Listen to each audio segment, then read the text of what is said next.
Hello, hello, hello. Welcome in. It's Birds of the Feather Podcast with your boy Q City. Your boy Ty Bravado. And we are back with a beautiful, beautiful Falcons win reaction against the Commanders.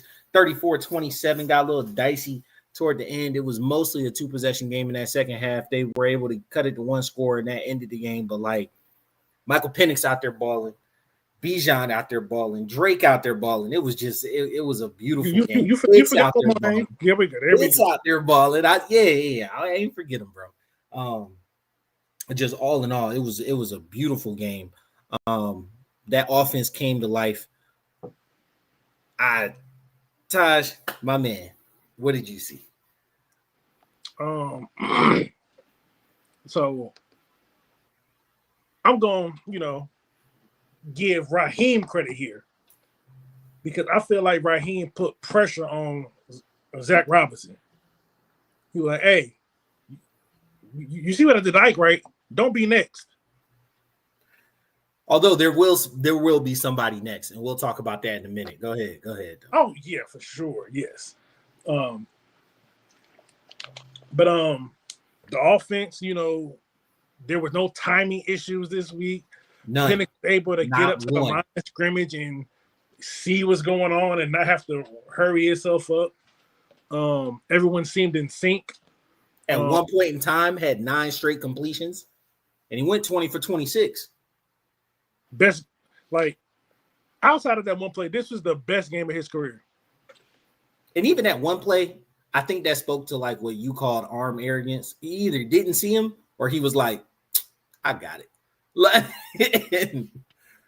It's one of the either he didn't see him or he thought he put more air under it. He was like, "Oh, damn, that nigga can jump." Mm-hmm. Damn. And you don't want to just excuse interceptions, but overall, he played an incredibly clean game, was super, super proficient. Basically doubled up not basically. He did double up Mariota in yards. Had the 2 touchdowns. 20 for 26 is 8, what is that? 75, 80% completion. I don't know the math off the top of my head. Bijan, he had 75 rushing, but another about 60 catching the ball. No, he had 100. He had 180 total yards. He had 100 yards receiving. Good God! Again, you can't stop him from getting 100 scrimmage yards. That's just write that in gold. That's happening. I'm looking on the interwebs and people like, "Oh man, Bijan kind of slow." He's not slow. I said that too. I said it looked like he got hawked. And I was like, no, he didn't get hawked. It's just he's a one-speed guy, but you gotta look like this. He was timed, he was GPS at 21.85 miles per hour. The dude that caught him was tracked in at 22 point something else.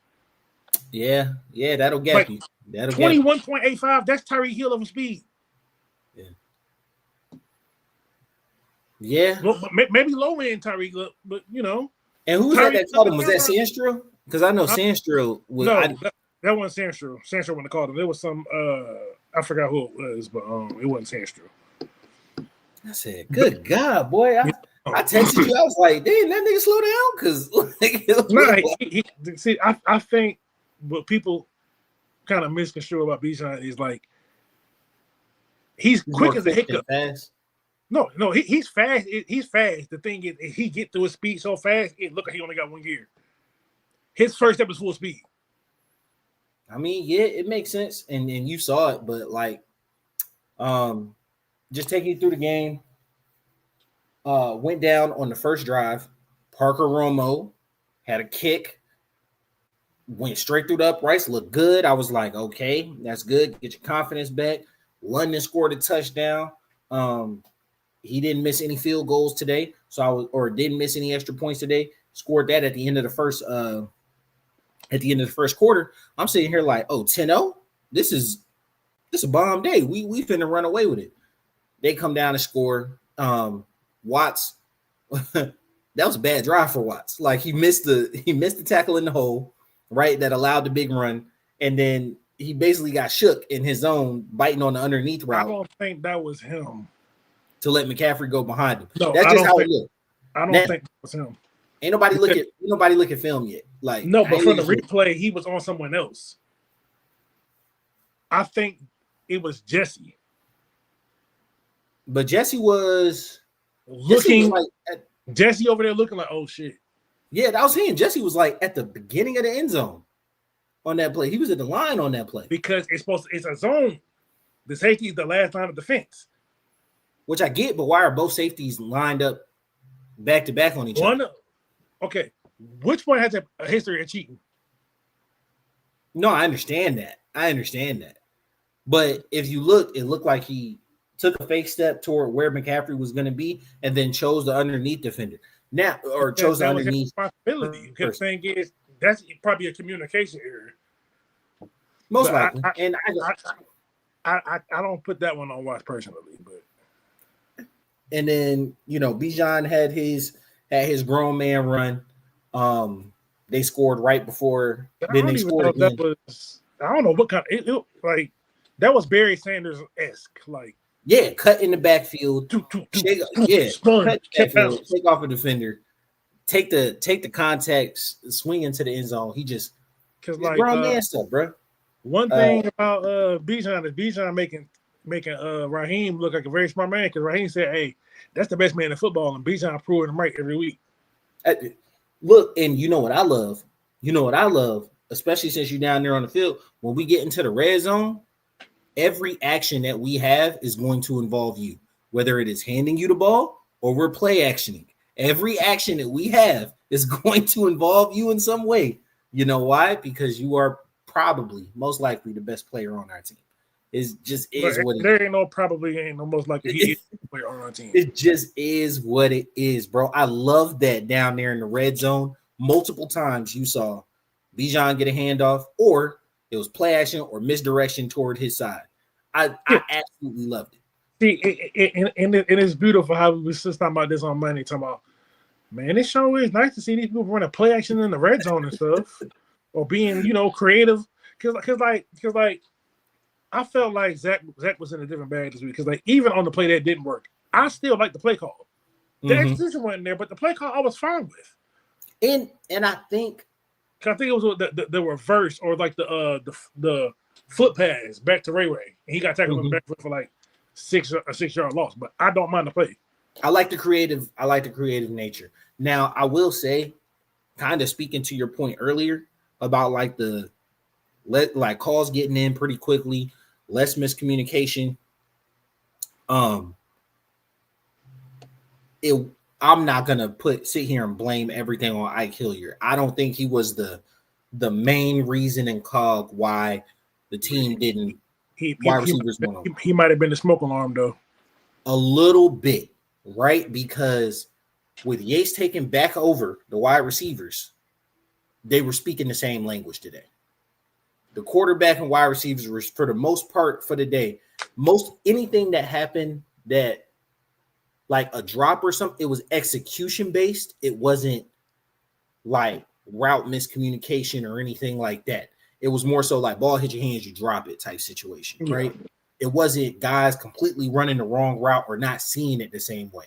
And so, I'm not sitting here and going to talk bad about the guy or anything like that, but it did seem, at least for this game, everybody was speaking the same way. Everybody was on the same page. And you definitely couldn't say that last week, but it's been a thing through the first 3 weeks. And so, that may have been one of those things where, hey, we just got to get it to where everybody's speaking the same language before we try to promote you to strictly quarterbacks coach and bring in a different wide receivers coach, Now, Mooney need to get his act together though. A little bit. What was that? Was that one catch today? And he dropped something. And then he had a hamstring, so he went out the game. But like Casey got some grind today. Casey got a little bit of burn today. No, he was because Casey was in there. I think I'm gonna say that for the pod, but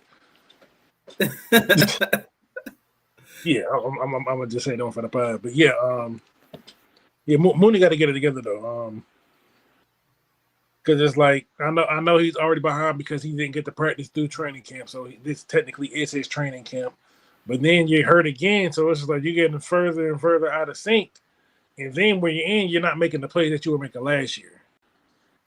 Like we know you're a talented wide receiver, but like in the business that is the NFL, is what have you done for me lately?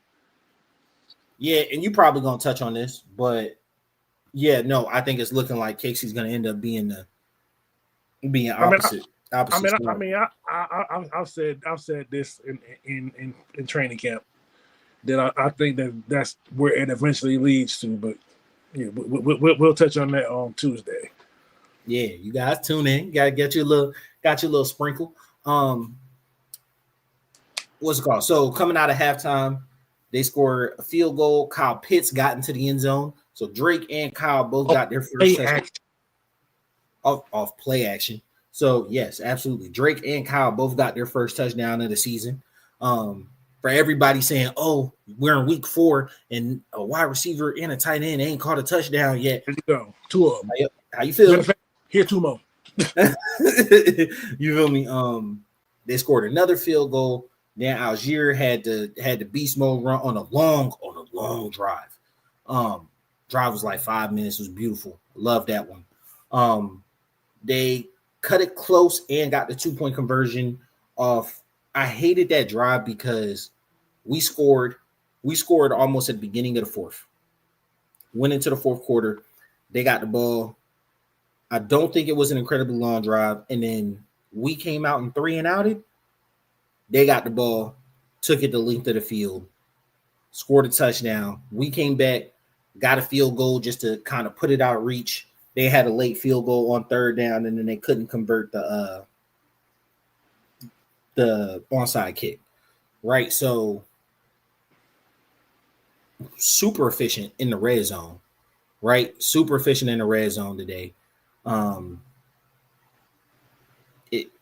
I wasn't mad at any of the field goals that we took. It didn't seem like they were. Or was it 2? We took 2, and like the last one, we were genuinely just trying to like run the clock out and play safe. And at the end of the game, yeah, you're right. Yeah, put it to a 2-possession game. The first one, what's that? A 38-yard field goal. So where are you at? You're at the 23. You're right outside the red zone. You know what I'm saying? Like that doesn't strike me as crazy. Our red zone trips today, for the most part, ended in touchdowns. It was like 4 to 5, I think. Yeah. It was incredibly efficient and like now. Oh no! More praise, more good. Yeah, they scored 27 points. Defense played good today. Defense played good. I mean, you know. No. I'm saying Washington scored 27. Oh, Washington. Yeah. Washington scored 27 points today. I feel like the defense made impactful plays today. They got gashed in the run game. Oh, okay. So you had that big run where they didn't fill a hole. I mean, yeah, that probably skews the numbers, but I didn't feel like they had I don't feel like they had a hard time trying to run. Debo got you on a couple reverses, right? And he just straight up beat Mike Hughes. Yeah. Oh yeah, that one was rough, but for the most part, when I saw it, love the fact Watts got another interception. Right, that's beautiful. We love that. But even deeper than that, I saw Dorless make a big stop late. D-Blow almost had a highlight of the year with that one hand. Now, just because this is one of my favorite new players, say it with me, Diablo. Oh, Diablo, my fault. There we go. No, what was I finna say? The one-handed snag, yeah. Yeah. His name is Diablo. Yeah, Divine Diablo. All time. While I was watching the game, I was sitting here like, really should call that nigga Debo. Like, you know what I'm saying? Like, no, like his name's on the paper. His name is Divine Diablo. Like, yeah, Diablo. I got that's an all-time name for a football player. Divine Diablo. Like, I'm a divine demon. He is out here. He's damn near everywhere. The pass rush wasn't overly there. I didn't see it today. They ran more. Yeah. Or Mariota was able to, because the pass was there. Mariota was running a lot. He wasn't just sitting in the pocket and that's what I was finna say. We went through it while he was here. Mariota is not he's not a quarterback that takes a whole bunch of sacks, actually. He doesn't go down a whole bunch. He throws the ball away a lot. He runs out of pressure. Yeah. He doesn't get sacked super much. We weren't able to get there. That was fun. It was a little bit frustrating. Like 2 or 3 times, I believe. I mean, how many sacks we get today?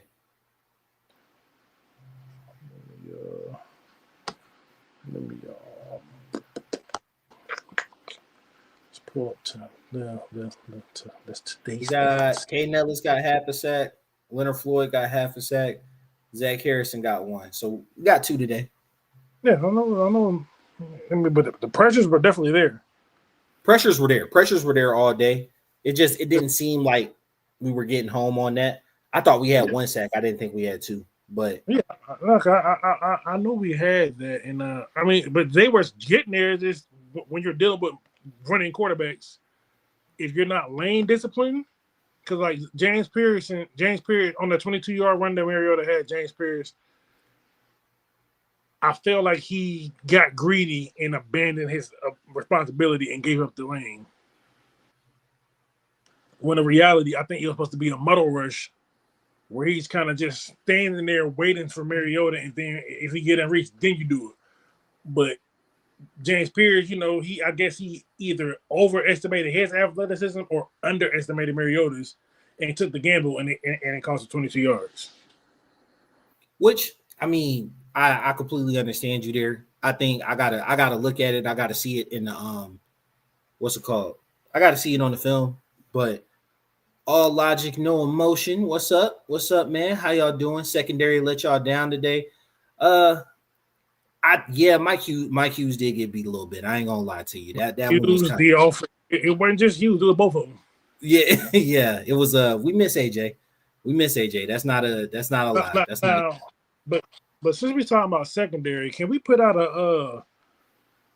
Jesse Bates on a milk carton? Because I ain't seen him. Man, the impact has been low this season. The impact has been low this season. I'm not gonna say the impact has been low, because he might be impacting the game in other ways, but it's like it's not showing up in the stat sheet or on the casual eye for film.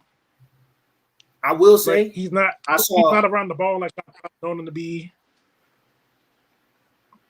Like, I saw a tweet that really had me sitting there thinking real quick, and it was like. It was talking about Koo, right? And how he was such like a star player, and he got us through the Arthur Smith and Mariota years and whatnot. You kind of pointed and alluded to that too, that like, he's one of our higher scoring people, but it's like we had bad offense, kick the ball a lot. It's thought provoking. What is Jesse Bates good player on bad team type situation, right? So like you think back to those Cincinnati defenses. Who did you have with you? I was like, I'm not going to go look it up right now. But I think about how impactful he was on our early defenses here. We complained every week about not having a pass rush or only having AJ as somebody want, or the linebacking core not being well. Well, now it seems like we have playmakers at every level, and his impact is being lessened significantly. And it's really making me wonder about said impact. I'm not going to peddle this at all, because I think Jesse's an all-pro type level player, right? And it may, just like you said, not be hitting the stat sheet. And sometimes that's just your responsibility. You got to play a role. You got to be a guy. But he's not up there in tackles anymore. But granted, if your safety leads the team in tackles, something is wrong. He's not up there in tackles anymore. I don't think he has a pick on the year. And I think all the picks are rookies. Yeah, and most times when we're talking about the game, we're talking about how he got burnt, how he cheated on a route, like when we bring him up. And it makes me think about his long-term impact. I mean, it's also a new defense as well. He's probably still trying to find his way throughout the defense and find where he could take his chances. And I feel, because the thing is, Jesse's a gambler. And he's probably still just trying to find his spots to where he can make his gambles without compromising the defense. Because I mean, Xavier White has been playing well, but he still is a young player, so he's probably having to do like other things. Like it's definitely showing him in communication for the most part. Because secondary for the most part has been looking sound. Because we still have yet to give up more than 160 yards passing. We're the number one pass defense in the NFL. Shocker.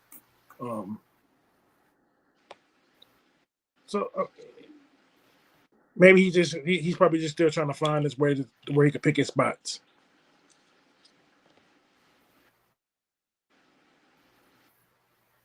Absolutely. Oh,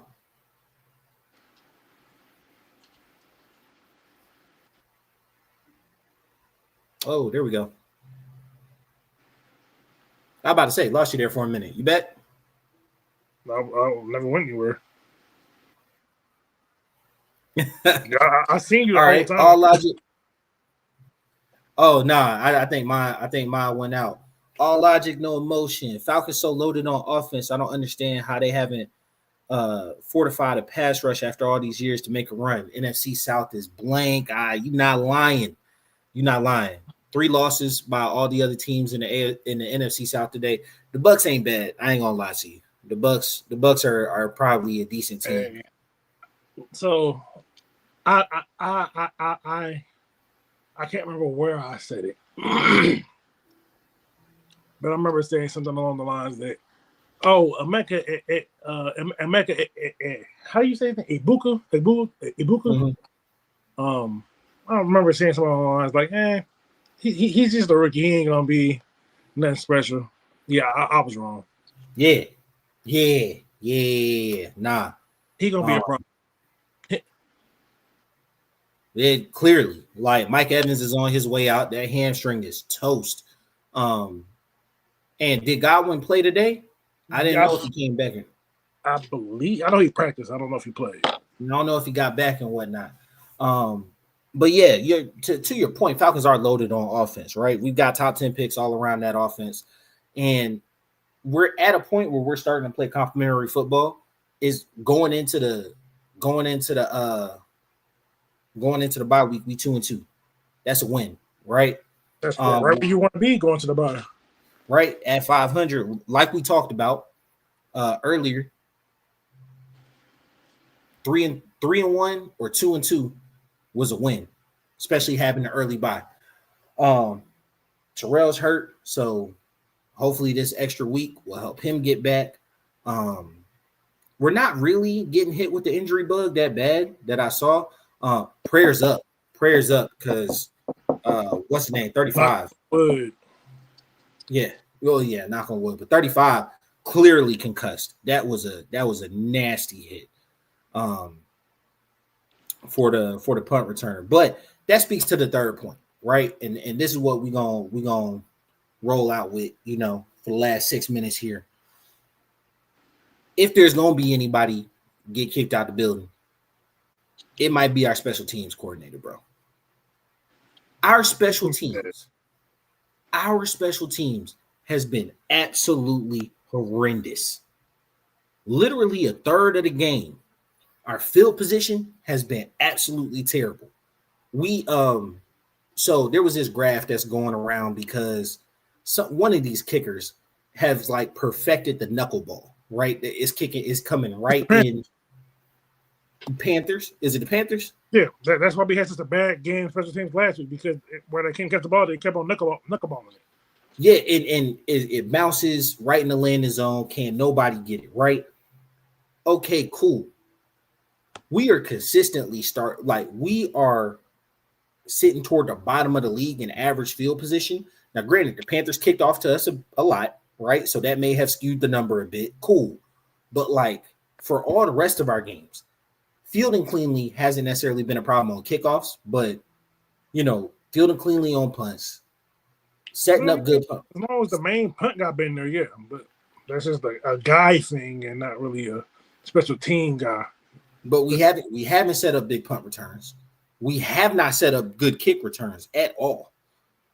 I mean, I can't necessarily agree with that part because my issue isn't the return unit; it's the coverage unit. I don't have much issue with the return. They was finna get smoked next. Right? So for me, from an offensive end of special teams, you haven't set up good punt or kick returns. That's my view on it. Right? I mean, it's been average. I mean, it's been. I don't fucks with average. Like, I mean, you may not fucks with average, but I mean, if in the NFL, as long as you're in the middle, it won't like you can't be at the top of everything.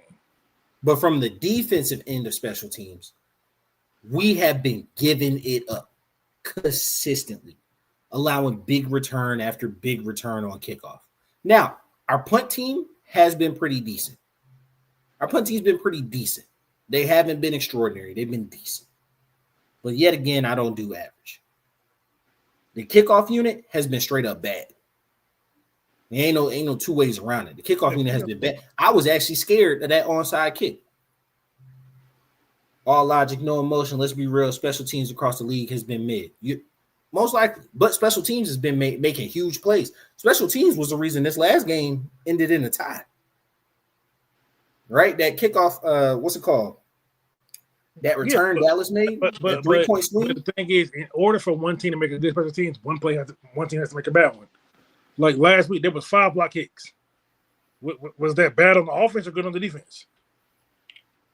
I think it's a combination of both, right? So I'll take the Rams game, right?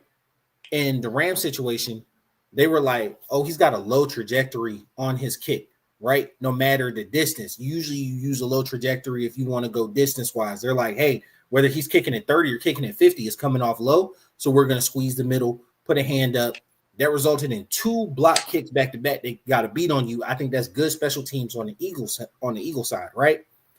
And maybe it's bad special teams on the Rams side, but like it's not nothing you could fix right in game. You can't change your whole. You wouldn't want your kicker changing his whole kicking swing, right? All the Eagles players said it, all the Rams players said it was just that was good on their end. Then you look at the Bucks kicker, right?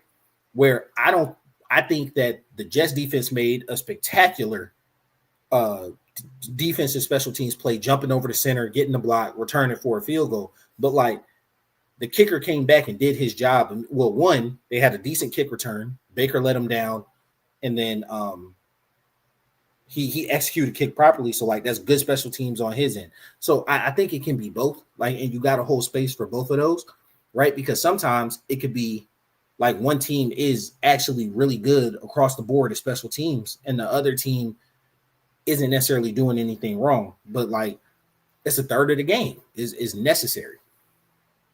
Yeah. So, I mean, I agree with all logic, no emotions, where it's been pretty bad across the league. Like it's not just the us thing. It's just since we're focused more on this team, it's more glaring.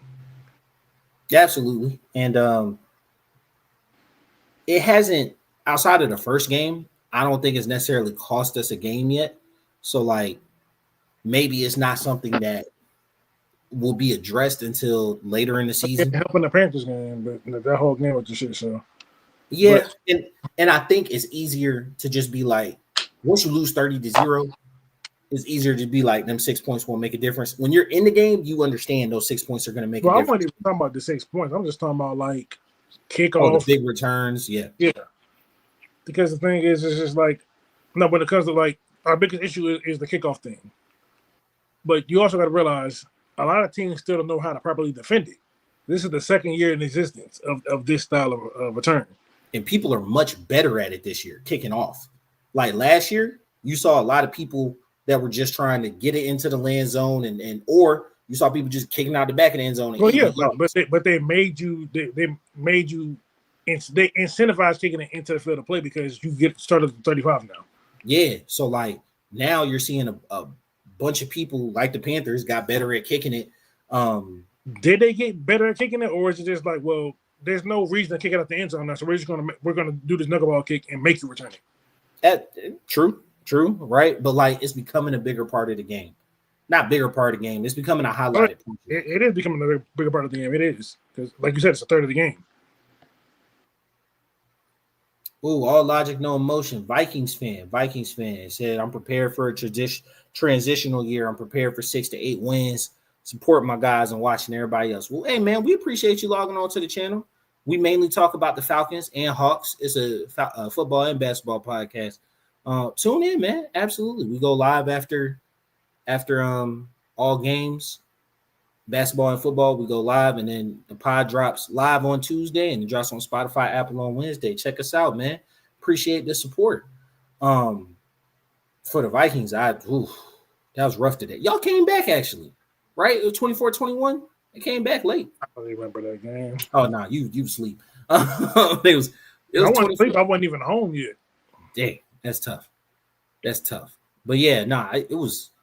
I want to say it was like 21-6 at one point. And then I remember seeing it being like 24-18. It was the last thing I remember seeing. And it was like 24-21 as the end. But I mean, come on, Wentz isn't the answer. Everybody knows that. There's no shame behind that. Just hoping JJ can get healthy, get back on there, get some reps in, and they'll keep going forward. So appreciate y'all for tuning in. Thank you. Follow us on all social media platforms at BOAF Media.